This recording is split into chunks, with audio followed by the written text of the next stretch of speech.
नमस्कार प्रेक्षकांनो. नशीबवान मालिकेच्या आजच्या भागामध्ये इथे आता गिरिजा घर सोडून जायला निघालेली असते आणि ती मोनूला म्हणत असते, आपण इथे आता राहायचं नाही. आपल्याला जर जीव वाचवायचा असेल तर इथून जावं लागेल. आणि जात असताना तिचं मंगळसूत्र चेनमध्ये आता बॅगच्या अडकलेलं असतं. तेव्हा ती आपलं मंगळसूत्र बघत असते. रुद्राबरोबर झालेलं लग्न तिच्या नजरेसमोर येतं. तेव्हा इथे मोनू म्हणत असतो, तायडे आता काय बघतेस तू? तुला सुद्धा या घरातून जावंसं वाटत नाही आहे ना? तुझं सुद्धा पाऊल निघत नाही आहे ना? मग कशाला आपण हे घर सोडून जातोय? आपण इथेच राहूया ना सगळ्यांबरोबर. तेव्हा इथे गिरिजा म्हणत असते, अजिबात नाही. आपण घर सोडून जायचं म्हणजे जायचं आणि ते सुद्धा आत्ताच्या आत्ता. कळलं तुला? तेव्हा गिरिजाने ठरवलेलं असतं, काहीही झालं तरी घर सोडायचं. तेव्हा बॅग वगैरे घेऊन मोनूला त्याची स्कूल बॅग देऊन गिरिजा घरातून बाहेर पडत असते. जेव्हा गिरिजा खाली उतरते, समोरच रुद्र उभा असतो. रुद्र पाणी प्यायला आलेला असतो. पाणी पित असतानाच त्याला चाहू लागते, कुणीतरी त्याच्या मागे आहे. तेव्हा रुद्रला बघून गिरिजा मोनूच्या तोंडावरती हात ठेवते, कारण मोनू रुद्रला आवाज द्यायला जात असतो. आणि तेवढ्यातच गिरिजा मोनूच्या तोंडावरती हात ठेवत त्याला गप्प राहायला सांगते आणि एका बाजूला जाऊन उभं राहते, जेणेकरून रुद्राचं लक्ष गिरिजा आणि मोनूकडे जाऊ नये यासाठी ती मोनूला गप्प राहायला सांगते. रुद्रसुद्धा मागे वळून बघतो, पण त्याला कुणीही दिसत नाही. तेव्हा तो आपल्या मनामध्ये म्हणतो की मला असं का वाटलं, गिरिजा इथेच कुठेतरी आजूबाजूला आहेत. आणि तो आता मागे मागे बघत जात असतो. त्याला कुणीही दिसत नाही. तेव्हा रुद्र जिना चढून वरती जातो. तेव्हा प्रेक्षकांनो मोनू म्हणत असतो, तायडे अगं जिजूंना तरी सांगूया ना, ते बिचारे काळजी करत राहतील. तेव्हा इथे गिरिजा म्हणते, अजिबात नाही. त्यांना सुद्धा काही सांगू नकोस. त्यांना जर सांगितलंस की आपण घर सोडून जातोय तर ते आपल्याला जाऊ देतील का? म्हणून अजिबात त्यांना सांगायचं नाही.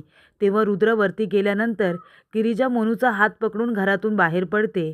तेव्हा रुद्र गिरिजाच्या रूममध्ये येतो. बघतो तर काय, रूमचा दरवाजासुद्धा उघडा असतो आणि रूममध्ये कुणीही नसतं. गिरिजासुद्धा नसते आणि मोनूसुद्धा नसतो. तेव्हा रुद्र अख्ख्या घरामध्ये सगळीकडे गिरिजा आणि मोनूला शोधतो, पण ते दोघेजण कुठेही नसतात. तेव्हा इथे रुद्र टेन्शनमध्ये येतो आणि म्हणतो, आईसाहेब कुठे आहात तुम्ही? लवकर इकडे या. तेव्हा वासंती म्हणते, काय रे रुद्र, काय झालं? रुद्र म्हणतो, आईसाहेब गिरिजा आणि मोनू घरामध्ये नाही आहेत.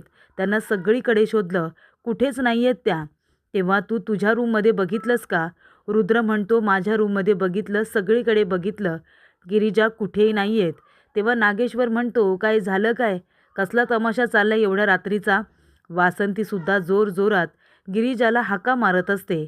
आणि तेव्हा प्रेक्षकांनो इथे आता सगळेजण गिरिजाला वाईट साईड बोलत असतात. म्हणजे उर्वशी आणि सावी दोघीसुद्धा, की आता ती या घरामध्ये का राहील? कारण तिचे बाबाच नाही आहेत ना. तिने तिच्या बाबांसाठी हे लग्न केलं होतं.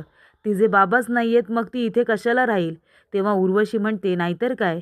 आणि घरच सोडून जायचं होतं तर सकाळी लवकर तरी जायचं होतं ना. एवढ्या रात्री जाऊन आपल्या सगळ्यांच्या झोपेचं खोबरं करायची काय गरज होती? सगळ्या झोपेची वाट लावून टाकली हिने. तेव्हा प्रेक्षकांनो इथे आता रुद्रला आठवत असतं, गिरिजा त्याला म्हणालेली असते की तुम्ही तुमच्या आबासाहेबांचा शब्द राखण्यासाठी माझ्याबरोबर लग्न करताय, तसंच मी सुद्धा माझ्या बाबांसाठी तुमच्याबरोबर लग्न करते. ही गोष्टसुद्धा आता रुद्रला आठवलेली असते. तेव्हा त्याला फार वाईट वाटतं. त्याला वाटतं, म्हणजे आता दत्तू नाही आहे तर गिरिजा मला सोडून गेली की काय? तेव्हा वासंती म्हणत असते, रुद्र अरे बघत काय उभा आहेस? जा ना आजूबाजूला जाऊन बघ. वेळ वाया घालू नकोस. गिरिजा कुठे आहे ते बघ. तेव्हा नागेश्वर म्हणतो, हो ना, जा जा चिरंजीव जा आणि गिरिजाला या घरच्या सूनबाईला लवकरात लवकर घरी परत घेऊन या. आणि तेवढ्यातच प्रेक्षकांनो नागेश्वरने सुभानला फोन केलेला असतो. आणि तेव्हा नागेश्वर म्हणत असतो की सुभानराव, एक काम करायचं आहे. गिरिजा आणि तिचा भाऊ मोनू दोघेजण घर सोडून गेलेले आहेत. मला असं वाटतं जीव वाचवण्यासाठी ते दोघेजण घर सोडून गेले असतील. तेव्हा त्यांना आता रानामध्ये पकडाच. सरळ वाटेने काही जाणार नाही, आडवाटेने जातील. तेव्हा आपल्या माणसांना आडवाटेने त्यांना पकडायला सांगा आणि तिथेच आता जंगलामध्ये त्यांना मारून टाकायला सांगा. तेव्हा सुभानराव म्हणत असतो, हे काय बोलताय साहेब? खरंच मारायचं गिरिजाला? नागेश्वर म्हणतो, तर काय, ती आता आपल्या रस्त्यातला काटा बनत चालली. तिला आपल्या सत्याबद्दल कळलंय. मग हे सत्य तिच्यामुळे जर जगासमोर आलं तर आपल्यासाठी किती नुकसानदायक आहे तुम्हाला माहिती आहे ना. त्याच्यामुळे ही गोष्ट आता आपल्याला जशी माहिती आहे तशी तिलाही माहिती आहे. त्यामुळे तिचा काटा काढायची वेळ आली आहे. आणि तसंही तिचा आता काही उपयोग नाही आहे. कारण का, तिला माझ्या सत्याबद्दल समजलं आहे. त्यामुळे पुढे जाऊन ती माझी काही मदत करेल असं तर वाटत नाही. उलट रस्त्यातला काटाच बनेल ना. त्यापेक्षा तिला मारून टाका, म्हणजे निदान आपल्या डोक्याचा ताप तरी जाईल. आपलं सत्य तरी कुणासमोर येणार नाही. तेव्हा नागेश्वर म्हणतो की जो आमच्या रस्त्याच्या आड येणार त्याला आम्ही संपवणारच. आणि आता गिरिजाच्या बाबतीतसुद्धा तेच होणार आहे. आता जंगलामध्ये त्यांचं काम तमाम होईल आमच्या सांगण्यावरून. म्हणजे आम्हाला जे करायचं आहे ते आम्ही करणारच. आणि मग असे नामनिराळे राहणार जसं काही आम्हाला काही माहितीच नाही आहे. सगळं करून सवरून आम्ही मात्र नामनिराळे, असं आता नागेश्वर म्हणत असतो आणि हसत असतो. तर प्रेक्षकांनो, गिरिजा आणि मोनू दोघेजण धावत असतात. तेव्हा इथे मोनू म्हणत असतो, अगं तायडे, आपण कुठे जातोय ते तरी सांग ना. तेव्हा गिरिजा म्हणत असते, हे बघ, आता कुठे जातोय काय करतोय हे मी तुला सांगत बसणार नाहीये. आपण आधी इथून बाहेर पडूया. इथून आपल्याला जीव वाचवायचा आहे. चल आडवाटेने जाऊया, असं आता गिरिजा म्हणते. आणि आडवाटेने जात असतानाच मोनू थकलेला असतो. आणि तेव्हा रस्ता इकडे तिकडे बघत असताना गुंड लोक त्यांना आता पकडतात आणि हसायला लागतात. तेव्हा इथे गुंड म्हणत असतात की ही बघा रे, नागेश्वर साहेबांची सून आणि हा तिचा भाऊ आहे ना, या दोघांना पकडून जंगलामध्येच मारायची सुपारी भेटली आपल्याला.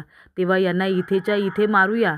तेव्हा इथे गिरिजा म्हणत असते की दादा प्लीज प्लीज असं करू नका. मी तुमची माफी मागते. आम्हाला सोडा. पाया पडते मी तुमच्या. आणि तेवढ्यातच आता गिरिजा माती उचलून सगळ्या गुंडांच्या डोळ्यामध्ये फेकते आणि सरळ तिथून पळून जाते. तेव्हा प्रेक्षकांनो, गुंडांच्या डोळ्यामध्ये माती गेल्यानंतर सगळेजण डोळे आता चोळत तिच्या मागे मागे धावतात. तर इथे वासंती देवी आईचा धावा करत असते. देवी आई समोर उभं राहून गिरिजाच्या इथे चांगल्या आयुष्यासाठी प्रार्थना करत असते. म्हणत असते की देवी आई, गिरिजा आणि मोनूच्या पाठीशी खंबीरपणे उभे राहा.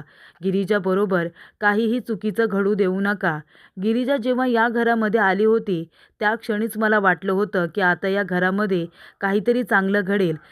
नशिबाने माझ्याकडे पाठ फिरवली, पण गिरिजाकडे पाठ फिरवू नये असंच मला वाटतंय. देवी आई, कुठल्याही रूपामध्ये गिरिजाच्या पाठीशी खंबीरपणे उभी राहा, असं वासंती देवी आईला सांगत असते. तेव्हा प्रेक्षकांनो, ज्या वेळेला गिरिजा आणि मोनू दोघेजण पळून जात असतात तेव्हा मोनू आता पडतो. त्याच्या गुडघ्याला मार लागतो. तो म्हणतो, तायडे अगं दुखतंय मला, तायडे अगं लागलं. तेव्हा गिरिजा म्हणत असते, हे बघ मोनू बाळा, मला माहिती आहे तुझ्या पायाला लागले, तुला दुखतंय. पण हे बघ, आता सध्या आपल्याला इथे थांबता येणार नाहीये. ते गुंड लोक आपल्या पाठी लागले, तू बघितलंस ना. तेव्हा इथे मोनू म्हणत असतो, अगं तायडे, पण ते लोक का मागे लागलेत, ते का आपल्याला मारतायत सांग ना. तेवढ्यातच गुंड म्हणत असते, काय रे, कुठे गेली ती, पळून इकडे तर आली होती ना. तेव्हा आता दोघे जण म्हणतात की चला आपण इकडे जाऊया. तर दोघे जण विरुद्ध बाजूला जातात गिरिजाला शोधण्यासाठी. तेव्हा इथे देवी आई आता प्रकट होणारच असते एका माणसाच्या रूपामध्ये. मानवी रूपामध्ये इथे देवी आई प्रकट झालेली असते. गिरिजा म्हणत असते की देवी आई, त्या गुंडांना आमच्यापर्यंत पोचू देऊ नकोस. पण प्रेक्षकांनो, इथे आता विधिलिखित आहे की गुंड तिथे येणारच. ते कुणीही बदलू शकत नाही. पण तिथे देवी आई साक्षात आता आलेली असते गिरिजाला आशीर्वाद देण्यासाठी. तेव्हा तिथे आता गिरिजा धावत पळत येते आणि म्हणते की बरं झालं तुम्ही आला तिथे मावशी. मावशी, तुम्ही आमची मदत करा ना. बघा ना, ते गुंड लोक आमच्या मागे लागलेत आम्हाला मारण्यासाठी. तुम्ही आमची मदत करा, आम्हाला वाचवा. तेव्हा इथे आता देवी आई गिरिजाच्या डोक्यावरती हात ठेवते आणि आपले डोळे बंद करून तिला ताकद देत असते, आशीर्वाद देत असते. तेव्हा आपल्या ताटामध्ये असलेलं हळदी कुंकू तिच्या कपाळाला लावते आणि देवी आई म्हणत असते, अगं आज मी तुझी मदत करेन, पण उद्याचं काय. अगं तुला स्वतःची ताकद स्वतः बनावं लागणार आहे. ते नराधम इथे तुझा पाठलाग करतायत, तुला आणि तुझ्या भावाला मारण्यासाठी. आणि तू का इथे लोकांकडे मदत मागत फिरणार आहेस का. तेवढा वेळ आहे तुझ्याकडे. तेव्हा तुझी ताकद तूच बन आणि तू धडा शिकव त्या लोकांना. गिरिजा म्हणते, मावशी अहो काय बोलताय हे? ती नागेश्वरची माणसं आहेत एवढी मोठी मोठी, आणि मी एकटी त्यांच्याबरोबर कशी काय लढू? हे बघा, तुम्ही मला एकटीला लढायला सांगताय, पण मी नाही लढू शकणार. मला सुद्धा माणसाची गरज आहे ना. तुम्ही आमची मदत करा ना प्लीज, नाहीतर इथे कोणी ओळखीचं असेल तर आवाज तरी द्या.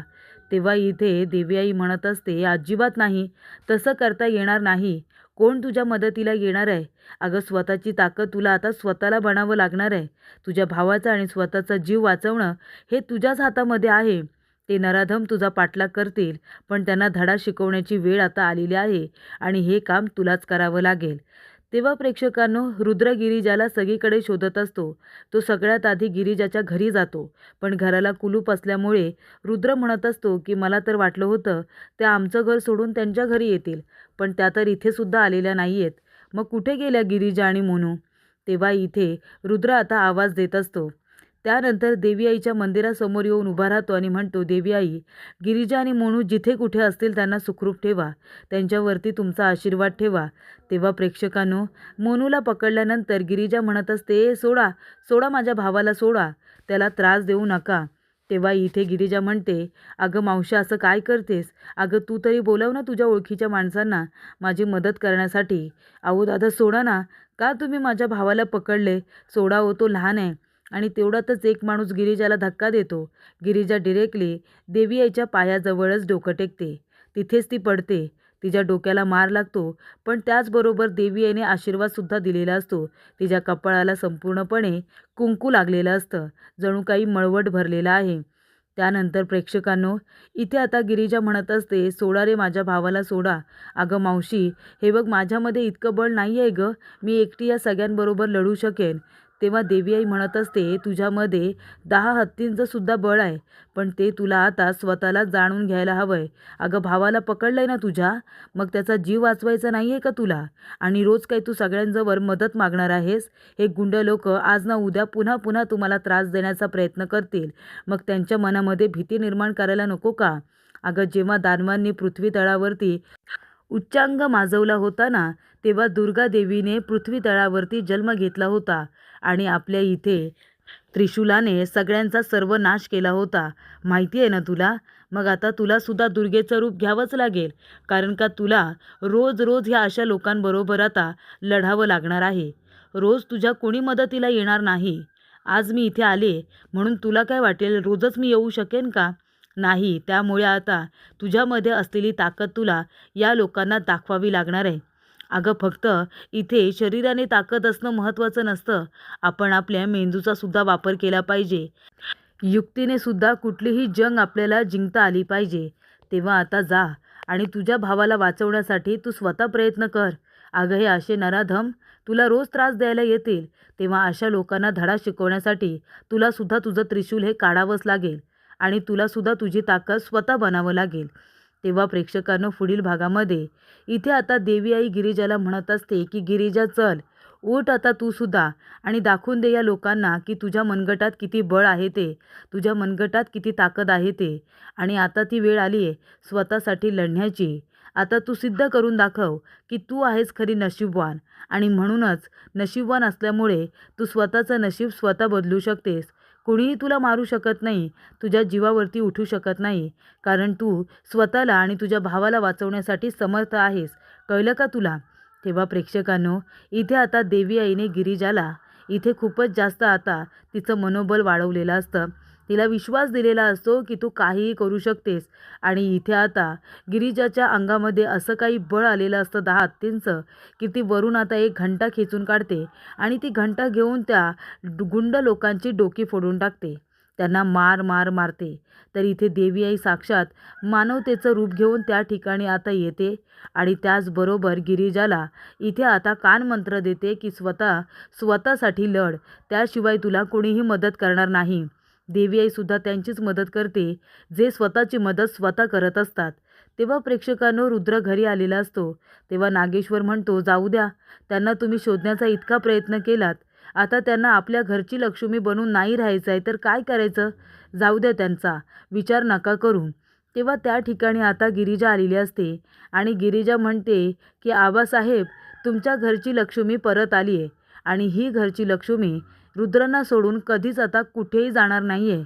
मी त्यांच्याबरोबर इथेच राहणार, असं प्रेक्षकांनो आता गिरिजा म्हणालेली असते. तेव्हा प्रेक्षकांनो गिरिजाला तिथे परत आलेलं बघून ते सुद्धा जिवंत नागेश्वरला खूप मोठा धक्का बसलेला असतो. तर रुद्रला गिरिजाला बघून खूप जास्त आनंद झालेला असतो.